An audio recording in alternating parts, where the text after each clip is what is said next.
السلام علیکم ناظرین، نالج وے کے ساتھ میں ہوں آپ کا ہوسٹ شعیب حسن۔ گلدستہ رسول پروگرام میں آج ہم بات کریں گے جناب سیدہ خدیجۃ الکبریٰ کی۔ ہمارے ساتھ موجود ہیں حیدر کرار اور زبیر علی۔ جی زبیر، آپ بتائیے گا جناب سیدہ خدیجہ سلام اللہ علیہ کا جو حسب ہے اس کے بارے میں کیا تعلیمات ملتی ہیں ہمیں تاریخ میں؟ یہ مورخین نے زیادہ تو ان کے بارے میں رسول کریم کی زندگی سے پہلے تو کچھ نہیں اتنا لکھنا، مگر اتنا ضرور لکھا ہے انہوں نے کہ آپ کا جو شجرہ نسب ہے حضرت خدیجۃ الکبریٰ بنت خویلد بن اسد بن عبدالعزیٰ بن قصیہ۔ قصیہ جو ہیں رسول اللہ کے بھی جد امجد ہیں۔ حضرت قصیہ کے چار بیٹے تھے، عبدالدار، عبداللہ، عبد مناف اور عبدالعزیٰ۔ حضرت خدیجہ حضرت قصیہ کے جو بیٹے ہیں عبدالعزیٰ ان کی نسل سے ہیں، اور رسول کریم حضرت عبد مناف کی نسل سے ہیں۔ ٹھیک، حیدر آپ بتائیے گا جناب سیدہ خدیجۃ الکبریٰ سلام اللہ علیہ جناب رسول خدا صلی اللہ علیہ وآلہ وسلم سے ان کی ملاقات تاریخ میں کب ملتی ہے؟ جب رسول اللہ صلی اللہ علیہ وآلہ وسلم کی صداقت کا، امانت کا شہرہ پورے مکہ کے اندر، جب پورے عرب کے اندر بجنے لگا، لوگوں کو پتہ لگا کہ رسول اللہ کے اخلاق و اطوار کے بارے میں، تو جناب خدیجۃ الکبریٰ نے اپنے غلام میسرہ کو رسول اللہ کو پوچھنے کے لیے بھیجا کہ آپ ہمارے ساتھ جانے کے لیے راضی ہو جائیں۔ رسول اللہ جب ان کے ساتھ گئے تو انہوں نے سارے معاملات ادھر دیکھے جا کے شام میں، تجارت کی غرض سے جب وہ شام میں، بالکل جب تجارت کی غرض سے وہ شام میں اپنے ساتھ لے کے گئے تو انہوں نے سارے معاملات میسرہ نے جب ادھر دیکھے کہ بادل رسول اللہ کے اوپر سایہ کر رہا ہے، ادھر بہت سے پادری جو رسول اللہ کو دیکھتے تھے اور وہ ان کے بارے میں مختلف پیشین گوئیاں کرتے تھے، اور ایک تو بہت مشہور واقعہ اس کے اندر کہ نستور نامی راہب جو ہے اس نے جب رسول اللہ کو دیکھا تو اس نے یہ اعلان کیا کہ رسول اللہ جو ہے یہ وہی ہیں جن کا انجیل کے اندر عیسیٰ علیہ السلام نے جن کی خوشخبری دی تھی، جن کا ذکر انجیل کے اندر آیا۔ اور وہ جب واپس آئے انہوں نے آ کے سارے معاملات حضرت خدیجۃ الکبریٰ ملکۃ العرب صلوات اللہ علیہ کی شان میں گوش گزار کیے، تو انہوں نے اس کے بعد پھر رسول اللہ کو نکاح کا پیغام بھیجا۔ تو آپ بتائیے گا جناب سیدہ خدیجۃ الکبریٰ ام المومنین سلام اللہ علیہ کی جو قرآن اور حدیث سے کوئی منزلت جو ہمارے سامنے تاریخ میں آتی ہو، رسول اللہ نے ان کے بارے میں کوئی فرمان بیان فرمایا ہو، اس کے بارے میں کیا آپ کہیں گے؟ جی بسم اللہ الرحمن الرحیم۔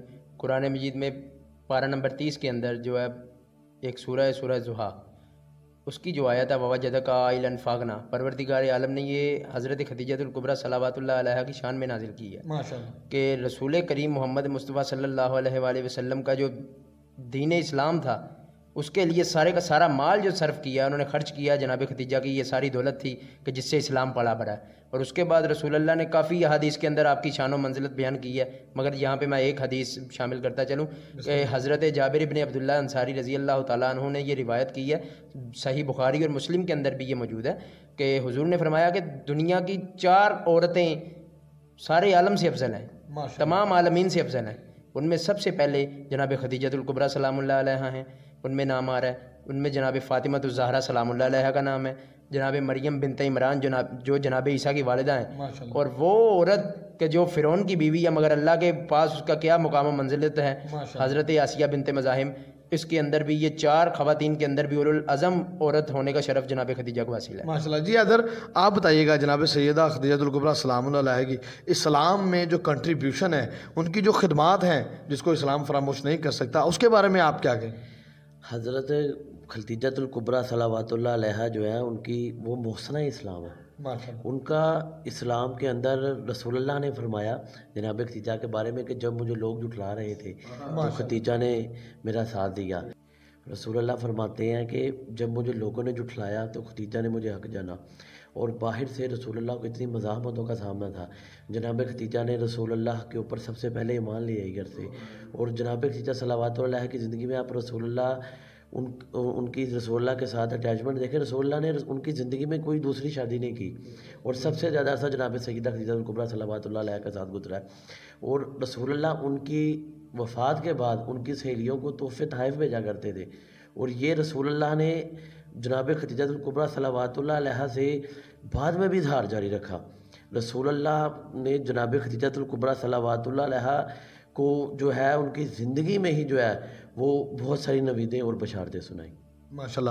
جناب سیدہ خدیجہ سلام اللہ علیہ کے حوالے سے زبیر آپ جو تاریخ میں ہمیں ملتا ہے اس کے بارے میں اور کچھ بیان کریں کہ کیا تاریخ ان کے بارے میں بتاتی ہے؟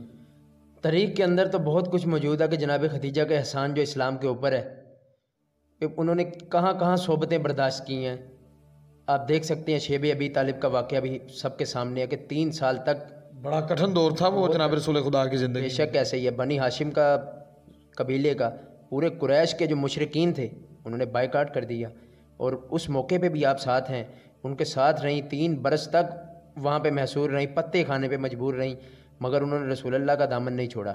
تاریخ میں اس بار یہ بھی ملتا ہے کہ اسی جو واقعہ کے بعد جناب سیدہ نے جو مشکلات برداشت کی ہیں ان کی تاب نہ لاتے ہوئے ان کی جو ہے وہ زندگی اپنے آخری وقت کی طرف چل پڑی. تو اس کے بارے میں آپ کیا کہیں گے؟ جی بالکل اسی طرح ہی تواریخ کے اندر ملتا ہے کہ 3 سال جو تھے 7 سے لے کے 10 تک 10 بعثت آئی، 3 برس ابھی گزرے ہی تھے. شیب ابی طالب کا جو محصور ہوا تھا ایریا علاقہ جو تھا اس سے ابھی بائیکاٹ ختم ہوا تھا کہ جناب خدیجہ کا انتقال ہو گیا، اور رسول اللہ نے ان کے وفات کے اوپر پورے سال کو جو ہے اس سال کو عام الحزن قرار دیا ہے.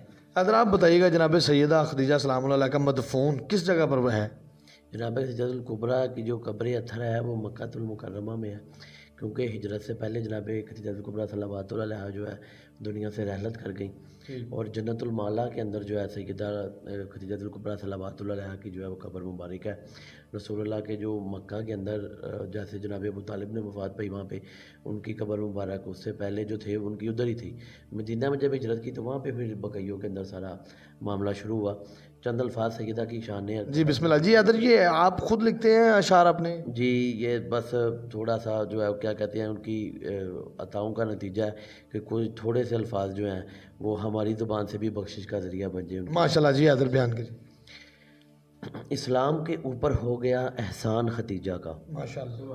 اسلام کے اوپر ہو گیا احسان ختیجہ کا، سب سے پہلے مکمل ہوا ایمان ختیجہ کا. ماشاءاللہ. سبحان اللہ. اسلام کے اوپر ہو گیا احسان ختیجہ کا، سب سے پہلے مکمل ہوا ایمان ختیجہ کا، سردار دو جہان ہے سلطان ختیجہ کا.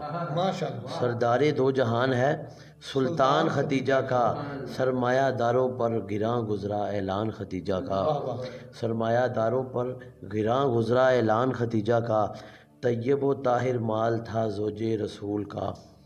طیب و طاہر مال تھا زوج رسول کا، اسلام نے بچپن میں کھایا تھا اناج بطول کا. واہ واہ ماشاءاللہ. جزاک اللہ.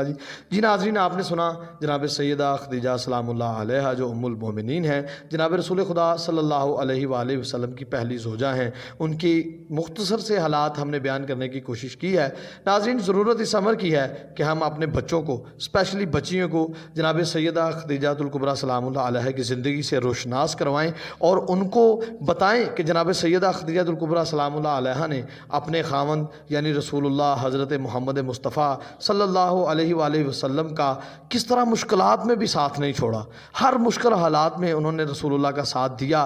آج ضرورت اس چیز کی ہے کہ ہم اپنے بچوں کو رسول اللہ اور ان سے منسلک تمام لوگوں کے بارے میں بتائیں تاکہ ہمارے بچے اپنی زندگی میں کامیابی اور کامرانی کے ساتھ ہمکنار ہوں. ناظرین اگلے پروگرام میں گلدستہ رسول میں پھر ملاقات ہوگی انشاءاللہ ایک اور شخصیت جو جناب رسول خدا سے منسلک ہوں گے. مجھے دیجیے اجازت. اللہ حافظ.